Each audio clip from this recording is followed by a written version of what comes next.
Good morning student. Class 10 का third lesson है हमारा लखनवी अंदाज, जिनके लेखक हैं यशपाल। सबसे पहले हम इनका जीवन परिचय देखते हैं। यशपाल जी का जन्म कब हुआ, कहाँ पे हुआ, कौन कौन सी इन्होंने शिक्षाएं ग्रहण की हैं। तो आपने जीवन परिचय में क्या लिखोगे? यशपाल जी का जन्म 3 दिसंबर 1903 ईस्वी को फिरोजपुर छावनी में हुआ था। कहाँ पे हुआ था? फिरोजपुर छावनी में। कब हुआ? 3 दिसंबर 1903 ईस्वी को। इनके जो पूर्वज होते हैं, इनके बड़े बूढ़े जो होते हैं, वो हिमाचल प्रदेश के कांगड़ा जिले के निवासी थे, वहाँ पे रहते थे। यशपाल जी की आरंभिक शिक्षा गुरुकुल के कांगड़ी में ही प्राप्त हुई थी। बाद में ये नेशनल कॉलेज लाहौर में भर्ती हो गई थी, जहाँ उनका परिचय भगत सिंह और सुखदेव से हुआ। उन्होंने अपने सहपाठी लाला लाजपत राय के साथ स्वदेशी आंदोलन में भाग लिया। इसके बाद में वे सशस्त्र क्रांति के आंदोलन में सक्रिय भाग लेने लगे। धीरे धीरे इनका झुकाव मार्क्सवाद की ओर होने लगा। दिल्ली में जब वे बम बना रहे थे तो उन्हें गिरफ्तार कर लिया गया था। यानी कि यशपाल जी दिल्ली में बम बनाने का कार्य सीख रहे थे, उसी समय इनको गिरफ्तार कर लिया जाता है और 7 अगस्त 1936 को बरेली जेल में इन्होंने प्रकाशवती कपूर से विवाह कर लिया। यानी कि जेल में इन्होंने विवाह कर लिया। एक साहित्यकार के रूप में इन्होंने हिंदी साहित्य की काफ़ी सेवा की और सन 1938 में वे जेल से रिहा हो गए। 36 में इनको विवाह हुआ था और 38 में ये जेल से रिहा हो जाते हैं। इसके बाद में इन्होंने मासिक पत्रिका प्रकाशन करने लगे, लेकिन 1941 में वे फिर जेल चले गए। 1976 ईस्वी में इस महान साहित्यकार का निधन हो गया। इन्होंने प्रमुख रचनाएं हैं इनकी, जैसे उपन्यास लिखे थे इन्होंने, दादा कॉमरेड, देशद्रोह, ये मनुष्य के रूप में अमिता। यानी कि उपन्यास के अंदर कोई भी 2-3 पॉइंट आपने लिखने हैं। कहानी संग्रह पिंजरे की उड़ान, ट्रक तका तूफान आदि। नाटक नशे की बात, रूप की परख आदि 2-3 ही लिख सकते हैं आप। संस्मरण, सिंहावलोकन, निबंध, न्याय का संघर्ष, मार्क्सवाद आदि। साहित्यिक विशेषताएं में लिखने हैं आपने। यशपाल जी ने अपने उपन्यासों में हर प्रकार की कहानी व साहित्यिक विशेषताओं का यथार्थ चित्रण किया है। इन्होंने रूढ़ियों से ग्रस्त व मध्यम वर्गीय लोगों की दयनीय स्थिति पर प्रकाश डालते हुए कहा है। यशपाल जी ने हर प्रकार के साहित्यिक श्रम वर्ग के कष्ट और दुखों का यथार्थ वर्णन किया है। इन्होंने पग पग पर दलित नारी की करुण व्यथा का वर्णन भी किया गया है। इन्होंने समाज में फैली हुई प्रकार की बुराइयों का मिटाने का भी प्रयास किया गया था। भाषा, समाज से गड़ी सड़ी रूढ़ियाँ, जो परंपराएं होती, विसंगतियाँ होती हैं, इनका उन्होंने जमकर प्रहार किया था। उनको अपने समाज से, देश से दूर करने का प्रयत्न ये कर रहे थे। इसके बाद में उन्हें पद्म भूषण की उपाधि से सम्मानित भी किया गया था। हिंदी साहित्य सम्मेलन में मंगला प्रसाद से पारितोषिक तथा भारत सरकार के पद्म भूषण इनसे सम्मानित किया गया था। भाषा शैली सहज व सरल वाणिज्य है, भावानुकूल है। वर्णात्मक, समादात्मक तथा व्यंग्यात्मक शैली का भी प्रयोग किया गया है। अनुप्रास, अतिशोक्ति आदि अलंकारों का भी इसमें प्रयोग है। इसकी बात है फर्स्ट, अब इसका लेसन है लखनवी अंदाज कि मुफस्सिल की पैसेंजर ट्रेन चल पड़ने की उतावली में फुकार रही थी। लखनवी अंदाज में लेखक कहते हैं कि यानी कि ये ट्रेन वहाँ से निकल पड़ने के लिए हॉर्न दे रही थी। आराम से सेकंड क्लास में जाने के लिए दाम अधिक लगती है। तो लेखक कह रहा है कि अगर हम आराम से अगर ट्रेन के अंदर जाना है, सेकंड क्लास का डिब्बा होता है वो, लेकिन उसका किराया जो होता है बाकी जो डिब्बे होते हैं उनसे ज़्यादा होता है। दूर तो जाना नहीं था, भीड़ से बचकर एकांत में नई कहानी के संबंध में सोच सकने और खिड़की से प्राकृतिक दृश्य देख सकने के लिए टिकट सेकंड क्लास का ही लिया। फिर इसमें लेखक कहता है कि वैसे मुझे किसी दूर रास्ते तक तो नहीं जाना है, लेकिन मैं सोचता हूँ भीड़ भड़ाके से बचकर मैं एकांत में बैठूं और एकांत में बैठ करके बाहर के प्राकृतिक दृश्य को देख करके मैं अपनी एक कविता, कहानी लिख सकूं। इसलिए लेखक ने सेकंड क्लास के डिब्बे का टिकट ले लेता है। इसके जैसे क्वेश्चन आंसर हमारे पाठ का नाम क्या है इसमें? यशपाल। इनके पाठ का नाम है लखनवी अंदाज। लेखक है इनके यशपाल जी। मुंसिपल की पैसेंजर ट्रेन से क्या आशय है कि यह ट्रेन प्रमुख नगर के आसपास वाले जो गांव होते हैं उन सभी गांव से होकर जाती है, इसलिए इसको मुंसिपल की पैसेंजर ट्रेन कहा जाता है। आने जाने वाले इस ट्रेन का जो लाभ होता है प्रमुख नगर के सब व्यक्तियों को आने जाने तथा दैनिक यात्री अन्य लोग ही उठाते हैं, यानी कि जो डेली यानी कि प्रतिदिन जाने वाले व्यक्ति जो होते हैं वही इस ट्रेन का लाभ उठाते हैं। ट्रेन चल पड़ने को उतावली में फुकार रही थी। ट्रेन के इस वर्णन से लेखक ट्रेन को किस स्थिति की ओर संकेत कर रहा है कि लेखक कहता है कि ट्रेन की द्वितीय श्रेणी में यात्रा कर रहा था। जो लेखक होता है कौन सी, यानी कि द्वितीय इसमें यात्रा कर रहा था। द्वितीय श्रेणी के डिब्बे में भीड़ नहीं थी। वह सोचता है कि मैं आराम से बैठकर इसमें जा सकूं और खिड़की से बाहर जो प्राकृतिक दृश्य होता है उस प्राकृतिक दृश्य को मैं खिड़की से देख सकूं, इसलिए वह सेकंड क्लास के डिब्बे में बैठ जाता है और एकांत में बैठकर अपनी कहानी के बारे में सोच सकूं। लेखक ट्रेन की कौन सी क्लास में यात्रा कर रहा था? सेकंड क्लास में यात्रा कर रहा था। और क्यों कर रहा था वो बता दिया गया है अभी कि वो यात्रा इसलिए कर रहा था क्योंकि वह एकांत में बैठकर अपनी कहानी लिखना चाहता था। और फुंकार क्यों रही थी ट्रेन कि वह इसलिए कि इस ट्रेन में पुराने जमाने का भाप इंजन लगा हुआ था, जो ट्रेन को चलाने से पहले क्या करता है उसका फुंकार सी मारता है, यानी कि हॉर्न देता है कि ट्रेन जब चलनी शुरू होती है, रवाना होती है जब अपने स्टेशन से, उस समय सबसे पहले वह क्या करती है कि हॉर्न देती है कि कोई पैसेंजर अगर रहता है तो वो जल्दी से आ जाए। ट्रेन से में आराम से यात्रा करने के लिए किस क्लास में यात्रा करने की राय लेखक ने दी?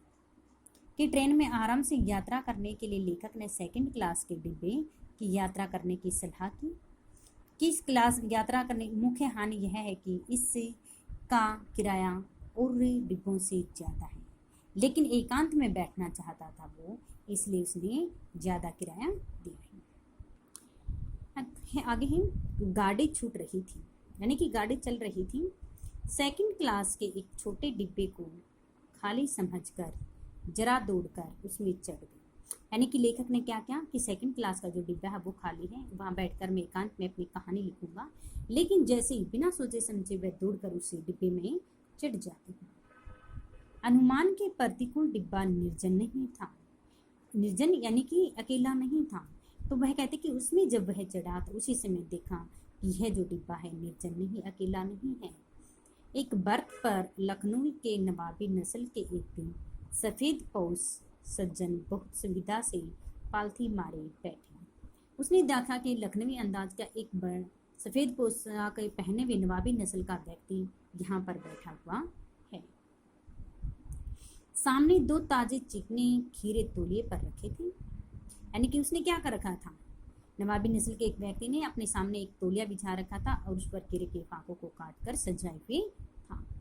डिब्बे में हमारे सहसा कूद जाने से सज्जन की आंखों में एकांत चिंतन में विघन का असंतोष दिखाई दिया। जैसे लेखक कहता है कि जैसे ही मैं उस डिब्बे में चढ़ा तो उस समय क्या होता है, उस नवाबी नस्ल सज्जन व्यक्ति की आंखों में एकांत की बजाय चिंतन सा दिखाई मुझे देने लगा कि ये एकांत में बैठकर बड़ा खुश था। मेरे आने के बाद इसको कुछ चिंता हो गई है, कुछ परेशान सा हो गया है। ये सोचा हो सकता है यह भी कहानी के लिए सूझ की चिंता में है।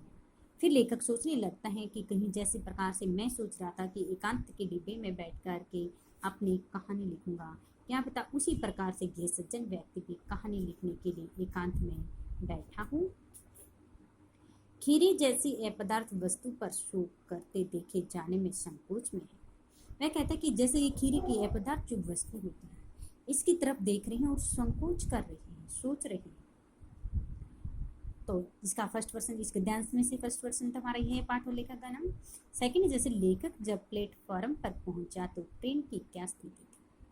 लेखक जब प्लेटफॉर्म पर पहुंचा तो ट्रेन क्या थी, छूट रही थी, यानी कि चल पड़ी थी। उसमें क्या थी, ट्रेन चल रही थी।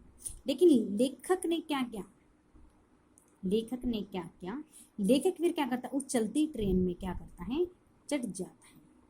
ट्रेन में सेकंड क्लास का एक छोटा सा डिब्बा देखता है और वह उसे खाली समझ करके दौड़ा हुआ उसमें चढ़ जाता है। लेखक के अनुमान के प्रतिकूल क्या हुआ था, लेखक के अनुमान के प्रतिकूल ये हुआ था कि जब वह उस डिब्बे में चढ़ जाता है तो उसका क्या था, वह निर्जन डिब्बा नहीं था, अकेला, यानी कि उसके अंदर क्या था, एक नवाबी नस्ल का एक व्यक्ति लाठी पलाठी मारे बैठा हुआ था। लेखक ने डिब्बे में किसे और किस स्थिति में देखा, लेखक ने डिब्बे में किसे देखा था, नवाबी नस्ल के एक व्यक्ति, सफेद पोशाक पहने हुए एक व्यक्ति को देखा था। फिर उसने क्या सोचा कि ये जो भद्र पलाथी मारे बैठे भी हैं और सामने क्या कर रखे, इसने अपने पलाथी मारे बैठे हैं और सामने तौलिए पर अपने खीरे की फाकों को सजाई भी है, रखी भी है। लेखक ने डिब्बे में बैठे हुए सज्जन के विषय में क्या सोचा, लेखक ने सज्जन व्यक्ति के विषय में सोच रहा है कि डिब्बे में यह अचानक जब चढ़ जाता है तो उस समय अचानक कूद आने पर इस सज्जन की एकांतता में विघन पड़ जाता है, एकांतता में विघन असंतोष दिखाई देने लगता है कि सज्जन व्यक्ति की आंखों में एकांतता दिखाई पड़ता है। उसे लगा कि शायद ये सज्जन व्यक्ति भी उसी तरह, यानी जिस प्रकार से मैं सोच रहा था कि एकांत में बैठ कर के मैं अपनी कहानी लिखूंगा, उसी प्रकार से ये सज्जन व्यक्ति भी एकांत में बैठकर अपनी कहानी लिखने के लिए सोच रहा होगा, अथवा उसके द्वारा संकोच किए जाने से ये खीरे जैसे मामूली वस्तु खा रहे हैं। इनके क्वेश्चन आंसर थे। नवाब साहब ने संगति के लिए उत्साह नहीं दिखाया, हमने भी उनके सामने की बर्थ पर बैठकर आत्मसम्मान में आंखें चुरा ली। थाली बैठे कल्पना करते रहने की पुरानी आदत है। इसमें लेखक कहता है कि मैं एकांत में जब अकेला बैठा होता हूँ तो उस समय, यानी कि अपने मन ही मन हर प्रकार की कल्पनाएं विचार का चिंतन करता रहता। ये मेरी पुरानी आदत है कि मैं अकेला बैठे बैठे कल्पनाएं करता रहता हूँ कि मैं कौन सी कहानी लिखूँ, उस कहानी के विषय में कैसे शब्दों का प्रयोग करूँ, कहाँ से शुरू करूँ, कितने मुहावरे, लोकोक्तियाँ, कौन सी भाषा का प्रयोग करूँ ताकि सभी को अच्छी प्रकार से समझ में आ जाए, कौन से अलंकारों का प्रयोग किया जाए इसमें। वह कहते कि ऐसी वो कल्पना ही करता रहता है। नवाब साहब को असुविधा और संकोच के कारण का अनुमान करने लगे। संभव है नवाब साहब ने बिल्कुल अकेले यात्रा कर सकने के अनुमान में किफ़ायत के विचार से सेकंड क्लास का टिकट लिया। कि नवाब साहब ने, मैं कहता कि बिल्कुल अकेला बैठना चाहता था, उसने अनुमान लगाया था कि यहाँ पर इसका जो किराया होता है वह महंगा है तो यहाँ पर कोई नहीं आएगा, लेकिन उसके बाद वह क्या करते हैं, सेकंड क्लास का इसने टिकट खरीदा था। अब गवारा ने हो कि शहर का कोई सफ़ेद पोश उन्हें मंझिली दर्ज में सफ़र करता देखे। अकेले सफ़र का वक्त काटने के लिए ही खीरे खरीदे होंगे। फिर वह सोच रहा है कि इसने सोचा कि कोई और दूसरा व्यक्ति मुझे सफ़ेद पोशाक पहने हुए दिखाई नहीं देगा और वह उन्हें क्या करता, अपना वक्त, अपना समय काटने के लिए क्या करता है, अपने खीरे की फाकों को खरीद लेता है, खीरे खरीद लेता है और उन फाकों को काट करके वह अपने सामने रखता है। अब किसी सफ़ेद पोश के सामने खीरा कैसे खाएं। फिर वह मन में सोच रहा होता है कि अब मैं इनके सामने अपनी खीरे कैसे खा सकता हूँ, तो वो संकोच कर रहा है उन चीज़ों को खाने के लिए। फर्स्ट पर्सन इसका वही है, पाठ का नाम यानी कि लखनवी अंदाज, लेखक इनके यशपाल जी हैं। लेखक की पुरानी आदत क्या और क्यों है। लेखक की पुरानी आदत है कि वह अकेला होता है और खाली जब भी होता है उसमें क्या करता था, वो अपने मन ही मन हर प्रकार की कल्पनाएं विचार करता रहता था। इसलिए कल्पना के आधार पर वह अपनी रचनाएं करता था कि खाली समय में इनकी कल्पनाओं में डूबकर वह क्या लिखे, किस विषय पर लिखे, कैसे शब्दों का प्रयोग करे। वह कहते कि ये कल्पनाएं वो करता है, ये लेखक की पुरानी आदत थी। लेखक किस बात का अनुमान करने लगा था, लेखक इस बात का अनुमान करने लगा था मन ही मन कि जो नवाब साहब अकेले यात्रा करना चाहते थे, इसलिए इन्होंने क्या किया, किराया भी अधिक खर्च किया और फिर इस खिड़की से बाहर इसके प्राकृतिक दृश्य को देख सके। अपना समय बिताने के लिए इसने क्या किया, खीरे खरीदे। और उन खीरे की फाकों को क्या किया इसने, अपने तौलिए पर रखकर सजा रखा था। तो उसे कहता है कि अब मैं इनको खाऊं, अभी किसी दूसरे व्यक्ति के सामने मैं अगर खीरे की फाकों को खा रहा हूं तो ये उसे अच्छा नहीं लग रहा है। शहर का कोई दूसरा सज्जन उसे इस अद्वितीय श्रेणी में यात्रा करते हुए नहीं दिखे। उसने सोचा था कि ऐसे जब मैं खा रहा हूँ तो मुझे कोई दूसरा व्यक्ति नहीं देखेगा। नवाब साहब ने सेकंड क्लास में क्यों सफर कर रहे थे? लेखक का विचार है कि एकांत करने के लिए विचार साहब नवाब साहब सेकंड क्लास में यात्रा करना उन्हें उचित समझा था, क्योंकि प्रथम श्रेणी का किराया अधिक लगता है और सेकंड क्लास में एकांत में भी अगर मिल जाए किराए में भी कोई बचत हो जाएगी।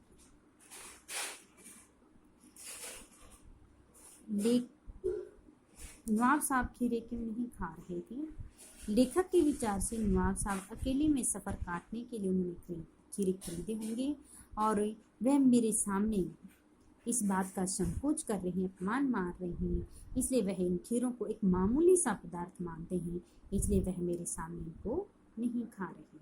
फर्स्ट क्वेश्चन बनता है कि लेखक को नवाब साहब के किन हाव भाव से महसूस हुआ कि वे उनसे बातचीत करने के लिए तनिक भी उत्सुक नहीं है। कि लेखक जब डिब्बे में प्रवेश किया तो वहाँ पहले से ही एक सज्जन पुरुष लाठी पलाठी मारे बैठे हुए थे और उनके सामने क्या थे, खीरे रखी हुई थी। और लेखक को देखते ही उनके चेहरे पर ऐसे भाव हो गए कि उसे ऐसा प्रतीत होने लगा लेखक का आना इस भद्र पुरुष को अच्छा नहीं लगा, क्योंकि वह एक उसके लेखक ने उसके एकांत में उसके चिंतन में क्या करे, विघन डाल दिया, बाधा डाल दिया। क्योंकि अब वो जो मनन चिंतन वो अकेले बैठकर सोचना चाहता था लेकिन अब वो नहीं सोच सकता है। तो लेखक ये सोच रहा है कि मेरे आने के पश्चात इसकी बाधा डल गई है, इसके ऐसा लग रहा था। स्थिति खिड़की से बाहर देखते ही वह कभी खीरों को देखती, तब वह नवाबी भद्र पुरुष कभी खीरों की तरफ सतर्सन आंखों से देखकर कभी खिड़की से बाहर देखने लगती और बहुत ज़्यादा परेशान हो रही थी। परेशानी की स्थिति में भी कभी खिड़की से बाहर खीरों को देखती। उनकी असुविधा और संकोच करने वाली स्थिति लेखक को लगा कि नवाब साहब उनसे बातचीत करने के लिए तनिक भी उत्सुक नहीं है। लेखक को ऐसा प्रतीत हो लगा उसके हाव भाव को देखकर कि ये मुझसे बात करने के लिए भी उनकी कोई इच्छा नहीं है। अगला है कि प्रश्न आता है अगर हमारा लखनवी अंदाज पाठ के माध्यम से लेखक क्या कहना चाहता है। जिसमें तक हमने जो पढ़ा है उसके बारे में बताना है कि लखनवी अंदाज पाठ के लेखक यशपाल जी हैं। इन्होंने बताना चाहा कि बिना पात्रों के हमारी कोई भी घटना है, कोई भी विचार स्वतंत्र रूप से रचना नहीं लिखी जा सकती। लेखक कहता है कि अगर हम कोई भी कहानी, पात्र आदि चीज़ें लिखते हैं, नाटक कहानी के बारे में लिखते हैं, तो वे हमारी नाटक कहानी किसी पात्रों के बिना नहीं हो सकती। कोई घटना जब कोई घटित नहीं होती तो कहानी हमारी कैसे बन सकती है। तो कहते बिना सोच विचार के भी नहीं हो सकती, लिखी जा सकती है।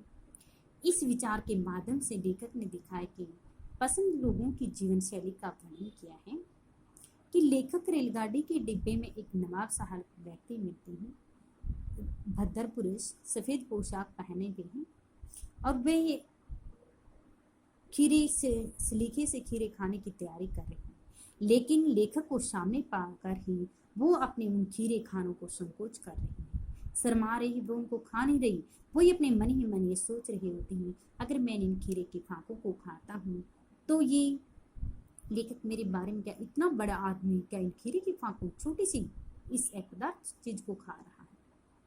इसलिए अपने लखनवी अंदाज में लजीज रूप से तैयार खीरे को केवल सूंघ कर क्या करता, वो खिड़की से बाहर फेंक देता है, उनका स्वाद नहीं लेता। वे कहते कि वे आम लोगों जैसे कार्य एकांत में करना पसंद करते हैं। कि ऐसे ऐसे जो कार्य होते हैं नापी व्यक्ति ये सोचते कि मैं एकांत में ही पसंद करता हूँ, लेकिन ऐसा दिखा उनकी शान में फर्क नहीं आ जाए। वे सोचते हैं कि हमारी आन शान शौकत जो होती है, कितने बड़े जो व्यक्ति होते हैं और वैसी चीज़ों को खा रही होती हैं, आन शान में कोई फर्क नहीं आ जाए, इसलिए उसने ऐसी स्थिति को अपना लिया। आदि हो गए आजकल हमारे समाज के जो लोग हैं, संस्कृति के आदि हो गए, अपनी पसंद के आदि। सेकंड है लेखन सेकंड क्लास के डिब्बे में यात्रा क्यों की थी। लेखक ने सेकंड क्लास के डिब्बे का किराया भी सबसे ज़्यादा था, अधिक था, उसमें ज़्यादा भीड़ भी नहीं होती है। और उसने सोचा था कि मैं वहाँ बैठकर अपनी नई कहानी लिखूँ और उसके बारे में सोचूं, विचारूं, कल्पनाएं करूं, और साथ साथ में जो प्राकृतिकता का जो दृश्य होता है उस प्राकृतिकता के दृश्य को देख सकूं, और मेरी चीज मैं जब सोच रहा हूँ तो उसमें कोई भी व्यक्ति बाधा न डाले, और एकांत में बैठकर मैं अपनी इच्छाओं के अनुसार अपनी कहानी लिख सकूं, सोच सकूं। इसलिए उसने सेकंड क्लास के डिब्बे का टिकट लिया था। लेखक ने नवाब की असुविधा और संकोच के लिए क्या अनुमान लगाया था कि लेखक जैसे ही उस डिब्बे में चढ़ा और वह नवाबी नस्ल का जो व्यक्ति सज्जन पुरुष था जो लाठी पिलाती मेरे था, उसने तौलिए पे बिछा करके अपने खीरे की फाकों को सजा रखा था, और लेखक को देखते ही वह क्या होता है, असुविधा और संकोच करने लगता है। उसी ने अनुमान लगा कि ये नवाब साहब भी ये मुझसे नहीं चाहते, कि नहीं मुझसे बात करना चाहते हैं, और ये मुझे देखकर खुश भी नहीं है। इसने क्या किया कि सेकंड क्लास का जो बेचारा टिकट लिया होगा, ये भी मेरी की तरह एकांत में बैठकर अपनी कहानी लिख रहा होगा। तो उसने उनकी रईसी के विरोधी था। नवाब ने अब उन लोगों द्वारा खाए जाने वाले खीरे रखे थे। अब उन खीरों को लेखक के सामने वह खाने में संकोच कर रहा था, इसलिए खीरे खाने के लिए उनके असुविधा और असंकोच का कारण बन गया था। लखनवी अंदाज पाठ के लेखक बताना कौन है भाई? यशपाल जी। यशपाल का जन्म कब हुआ था? 1903 में हुआ था। कहाँ पे हुआ था? फिरोजपुर में हुआ था। बताया गया था फिरोजपुर छावनी में हुआ था। यशपाल की प्रारंभिक शिक्षा कहाँ से ग्रहण की थी? कांगड़ा के, जहाँ पर इनके पूर्वज जो होते हैं उनका निवास स्थान था, और वहीं से उन्होंने प्रारंभिक शिक्षा शुरू की थी। यशपाल ने लाहौर के किस कॉलेज से बीए किया था? कौन से कॉलेज से बीए किया था? नेशनल कॉलेज से उन्होंने बीए की शिक्षा पास की थी। यशपाल की मृत्यु किस सन में हुई थी? कब हुई थी? 1976 ईस्वी में हुई थी। यशपाल का प्रसिद्ध उपन्यास कौन सा है? झूठा सच। यशपाल स्वाधीनता संग्राम की किस धारा से जुड़े हुए हैं? यशपाल जी कौन सी धारा से जुड़े हुए थे? क्रांतिकारी धारा से जुड़े हुए थे। लाहौर के नेशनल कॉलेज में यशपाल का किससे परिचय हुआ था? वहाँ पर किससे परिचय हुआ था इसका? भगत सिंह से परिचय हुआ था। कहाँ की पैसेंजर ट्रेन चल पड़ने को उतावली पुकार रही है? मुफस्सिल की पैसेंजर ट्रेन। लेखक ने यात्रा करने के लिए किस दर्जे का टिकट लिया था? सेकंड, दूसरी। गाड़ी क्या थी? छूट रही थी, यानी कि चल रही थी उसमें गाड़ी। डिब्बे की एक बर्थ पर लखनवी की किस नस्ल के व्यक्ति बैठे हुए थे? कौन सी थे? इसने बताया था नवाबी नस्ल के व्यक्ति सफेद पोशाक पहने हुए वहां पर बैठे थे। उस व्यक्ति ने अपने सामने तौलिए पर क्या रखा था? उसने खीरे रखे हुए थे। उसने कहा कि खीरे कितने थे? 2। कितने खीरे बताए गए थे? 2 थे। ठीक है, तो आज के लिए आपका काम है लखनवी अंदाज पाठ के जो लेखक हैं यशपाल, इनका जीवन परिचय। 3 हमारे गद्यांश हो चुके हैं। इन तीनों गद्यांशों के प्रश्न 4 हमारे अभ्यास के इन्हीं में से के बड़े क्वेश्चन आंसर हो चुके हैं और 15 छोटे क्वेश्चन आंसर, यानी कि ये सभी राइट प्लस में लर्न। आज का आपका काम ये